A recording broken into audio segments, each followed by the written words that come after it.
இறைவா, நீயே அனைத்தும். இறைவா, நீ நன்றாக இருக்க வேண்டும். வணக்கம்.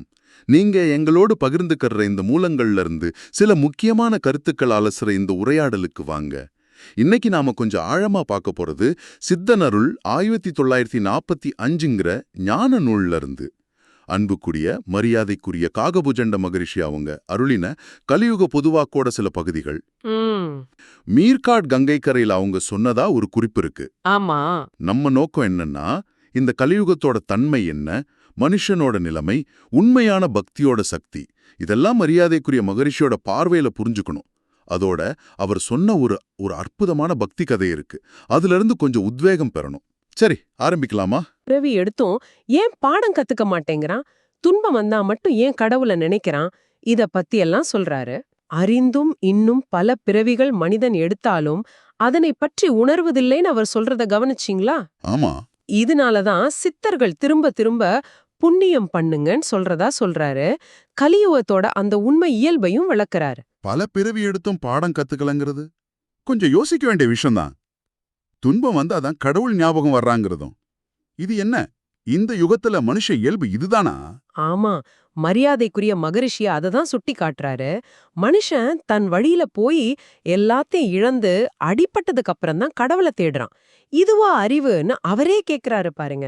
கலியுகத்தை அழியுகம் பொய்யுகம்னு சொல்றாரு. அப்படியா?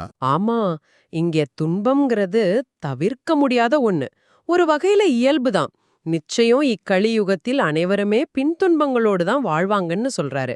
இன்பத்தை தாங்கிக்கிற சக்தி கூட மனுஷங்க கிட்ட கம்மியாயிடுச்சுன்னு சொல்றாரு. உண்மை பொய்யாகும், பொய் உண்மையாகும்னு அவர் சொல்றது இன்னைக்கு சூழல்ல ரொம்ப பொருந்துற மாதிரி தோணுதோ? கரெக்ட், ரொம்ப சரியா சொன்னீங்க. உண்மைய பின் பொய்யாக்குவான், பொய்ய உண்மையாக்குவான்னு அன்னைக்கே கணிச்சிருக்காரு. இந்த யுகத்துல நியாயம் தர்மம் இதெல்லாம் எதிர்பார்க்கறது கஷ்டங்கிறாரு. கடவுள் சில சமயம் தன் இருப்ப காட்டணும் இல்லையா? மனுஷன் தப்ப உணரணும், கொஞ்சம் பயப்படணும். அதுக்கு தான் சில தண்டனைகள் இல்லனா சில அழிவுகள் மூலமா உணர்த்துவார்னு சொல்றாரு. ஓஹோ. அப்படி உணர்த்தினா மட்டுமே மனிதனுக்கு பயம் தோன்றும்ங்கிறாரு.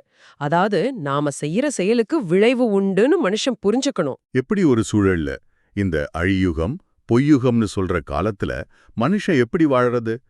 மரியாதைக்குரிய காகபுசண்ட மகரிஷி ஏதாவது ஒரு எளிய வழி சொல்றாரு.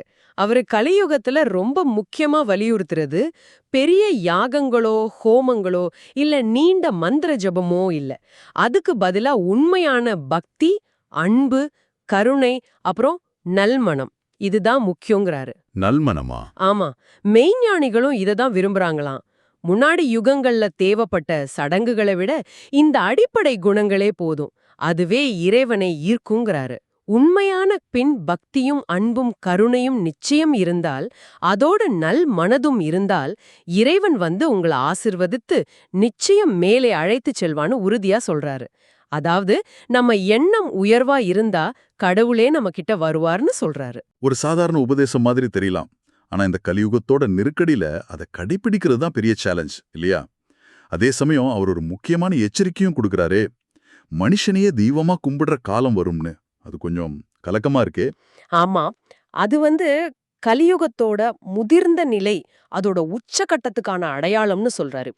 எப்ப ஒரு மனுஷனுக்கு இன்னொரு மனுஷனே பூஜை, அபிஷேகம், ஆராதனை எல்லாம் செய்யறானோ, மனுஷனை வணங்க ஆரம்பிக்கும் போதே அப்பொழுதே அழிவுகள் தொடங்கி விட்டதுன்னு எச்சரிக்கிறாரு. இறைவன் எல்லாருக்கும் ஒரே அறிவை கொடுத்தாலும் மனுஷன் அதை தப்பா பயன்படுத்துறான், பொய் வேஷம் போடுறான். சில பேர் தங்களுக்கு கடவுளோட நேரடி தொடர்பு இருக்கிற மாதிரி, ஆமா இப்ப அதெல்லாம் பாக்குறோம், ஈசனே தங்களுக்கு தெரியுங்கிற மாதிரி பொய் பேசுவாங்கன்னு சொல்றாரு. இது கலியுகத்தோட ஒரு கட்டாயம். பக்திகள் பொய்யாக வேண்டும் என்பதை கூட கலியின் கட்டாயம்னு சொல்றாரு பாருங்க. அப்படியா? கலியோட தாக்கம் இவ்வளவு கடுமையா இருக்குமா? பக்தியே பையாக்கிடுமா? ஆனா இதுல ஒரு நம்பிக்கை தருற விஷயமும் இருக்குல்ல. சித்தர்கள் இதோட தாக்கத்தை குறைக்க முயற்சி பண்றதாவும் சொல்றாரு.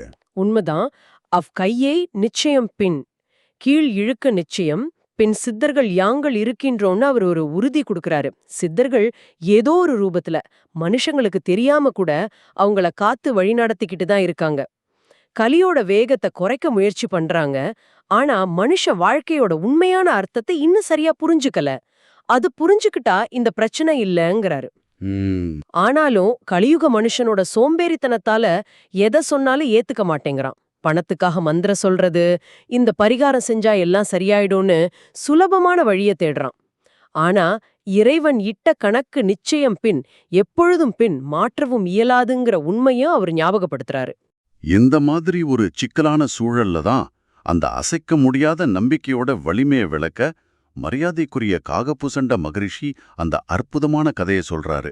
இறை நம்பிக்கையோட உச்சத்தை தொட்ட ஒரு விஷ்ணு பக்தர் பத்தின கதை அது இல்லையா? இது நம்ம எல்லாருக்குமே ஒரு பெரிய உத்வேகமா இருக்கும்னு நினைக்கிறேன். ஆமா, மனச ரொம்ப ஆழமா தொடுற கதை அது.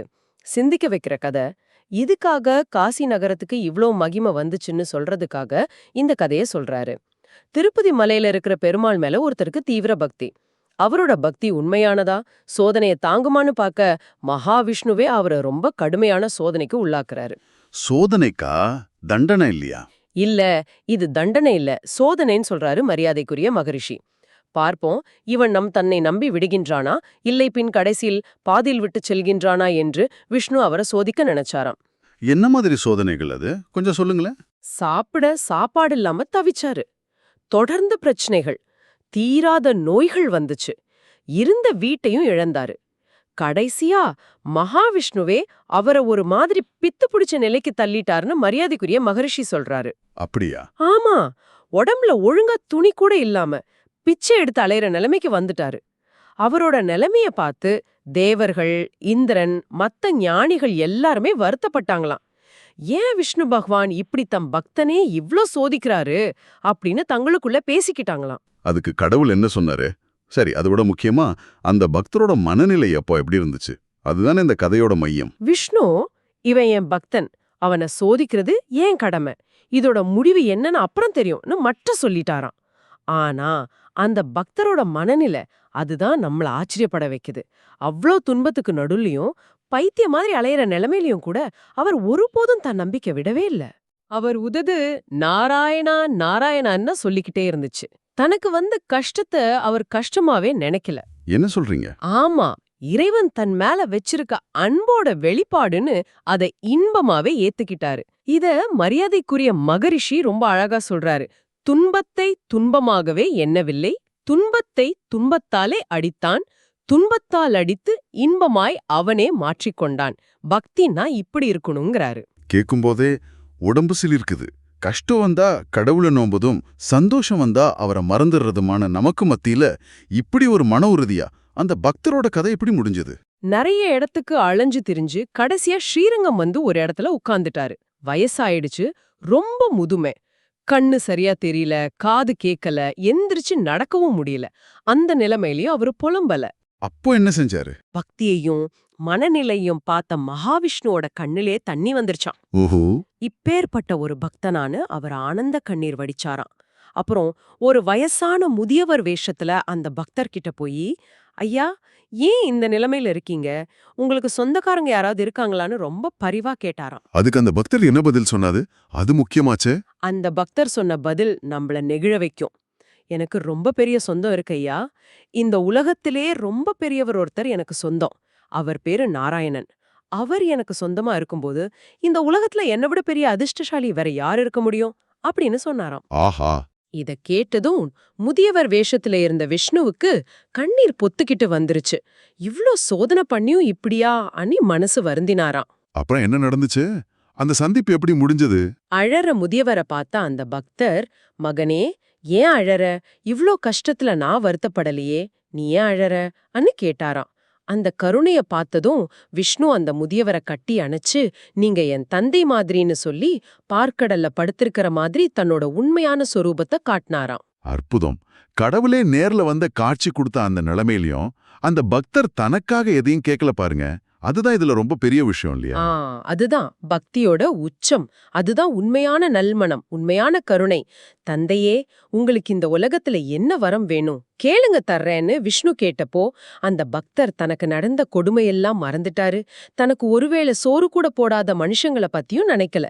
அவர் கேட்ட வரம் என்ன தெரியுமா? சொல்லுங்க, கேட்க ஆவலா இருக்கு.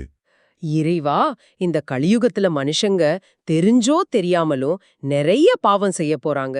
அந்த பாவங்கள போக்கிக்க அவங்களுக்கு ஒரு வழிய காட்டு, அதுதான் எனக்கு வேணும்னு கேட்டாராம். பாருங்க, மனுஷ குலத்தோட நல்லதுக்காக வரம் கேக்குறாரு. அடே அப்பா, மனுஷங்க மேல எவ்வளோ பெரிய அன்பு! தன் கஷ்டத்தை எல்லாம் மறந்து மத்தவங்களுக்காக வரங்கேக்கிற பக்குவம். இதுக்கு இறைவன் என்ன வரம் கொடுத்தாரு? மரியாதைக்குரிய காகபுசண்ட மகரிஷி சொல்ற மாதிரி விஷ்ணு தந்தையே அப்படியே அருள்கின்றேன்னு சொல்லி அந்த பக்தருக்கு சாகா வரம் கொடுத்தாராம். நீங்க கங்கை நதிக்கு போங்க, அங்க நீராடுங்க, எப்பவும் அங்கேயே நீராடிக்கிட்டே இருங்க. இனி அங்க வந்து நீராடுற மனுஷங்க எல்லாரும் தங்களோட பாவங்களை போக்கிப்பாங்கன்னு வரம் தந்து அவரை காசியில கங்கையோட அடியில எப்பவும் வாசம் செய்ய வச்சாராம். ஆஹா! இன்னைக்கும் அவர் கங்கை கடியில சூட்சுமமா இருந்து குளிக்கிறவங்களோட பாவத்தை போக்குறதா மரியாதைக்குரிய மகரிஷி சொல்றாரு. இத பார்த்து தேவர்களே ஆச்சரியப்பட்டாங்களாம். ஆக இந்த பிரமிக்க வைக்கிற கதை மூலமா மரியாதைக்குரிய காகபுசண்ட மகரிஷி நமக்கு சொல்ற முக்கியமான செய்தி, இறைவனை உறுதியா நம்புனா நிச்சயமா விடுவெள்ளி உண்டுங்கிறது தான் இல்லையா? எவ்வளவு சோதனை வந்தாலும் நம்பிக்கை தான் முக்கியம். பக்தின்னா கஷ்டத்துல துவண்டு சந்தோஷத்துல மறக்கிறது இல்ல. ஆனா மகரிஷி சொல்ற மாதிரி மனுஷங்க கொஞ்ச வருஷம் கஷ்டம் வந்தாலே ஐயோ இனிமே கடவுளே இல்லைன்னு சொல்லிடுறாங்க. ஆமா, இறைவனை அறிஞ்சுக்கிறது, அவரோட செயல்களை புரிஞ்சுக்கிறது அவ்வளவு சுலபம் இல்ல. அவர் எண்ணப்படிதான் எல்லாம் நடக்குது. உன் எண்ணத்திற்கு தகுந்தவாறுதான் அனைத்தும் நடக்கும்ங்கறத உணரணும்னு சொல்றாரு மரியாதை